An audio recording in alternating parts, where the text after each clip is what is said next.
इस वक्त हमारे साथ हैं ईगल क्लब के अध्यक्ष शांतनु भट्टाचार्य।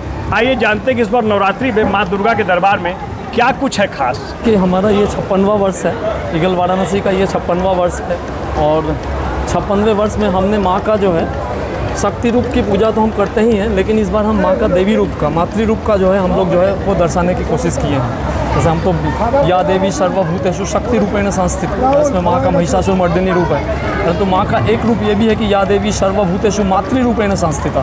तो हम मातृ रूप को जो है इस बार दर्शा रहे हैं। तो माँ का मातृ रूप को दर्शाने के लिए उसमें ममतत्व उनका वात्सल्य भाव उनको दर्शाने हमने जो पृष्ठभूमि तैयार की है वो पृष्ठभूमि है ओडिसी नृत्य। माँ का रूप हम जो है माँ का जो है मातृ रूप को दर्शाने के लिए हमने जो है इस बार हमने ओडिसी नृत्य का जो पृष्ठभूमि हमने लिया है। आप देख रहे होंगे माँ के हाथ में जो है उनका जो अस्त्र है, अस्त्र के पूजन के लिए हमने अस्त्र को नीचे रखा है और हम जो है माँ के हाथ का, माँ की भावभंगिमा सारे अंगुलियों का देखिए आप, जिसमें आपको दिखेगा कि माँ आशीर्वाद स्वरूप में है, माँ अपने भक्तों को आशीर्वाद दे रही है। साथ ही साथ हम महिषासुर को दिखाए हैं कि महिषासुर एक तरीके से आत्मसमर्पण कर रहा है। अध्यक्ष जी, आप वाराणसी के सांसद प्रधानमंत्री मोदी की संस्थित बनारस में हैं और उत्तर प्रदेश में योगी सरकार है। पूरे देश में सनातन का डंका बज रहा है और हिंदू राष्ट्र की बात हो रही है, क्या कहना चाहेंगे इसके बारे में आप? देखिए, सनातन धर्म एक प्राचीनतम धर्म है। इस धर्म का डंका पहले भी था, आज भी है और आगे भी रहेगा। बाकी सारे धर्म इसी धर्म से निकले हैं और मुझे गर्व है ये कहते हुए कि मैं खुद सनातन धर्म का जो है अनुयायी हूँ।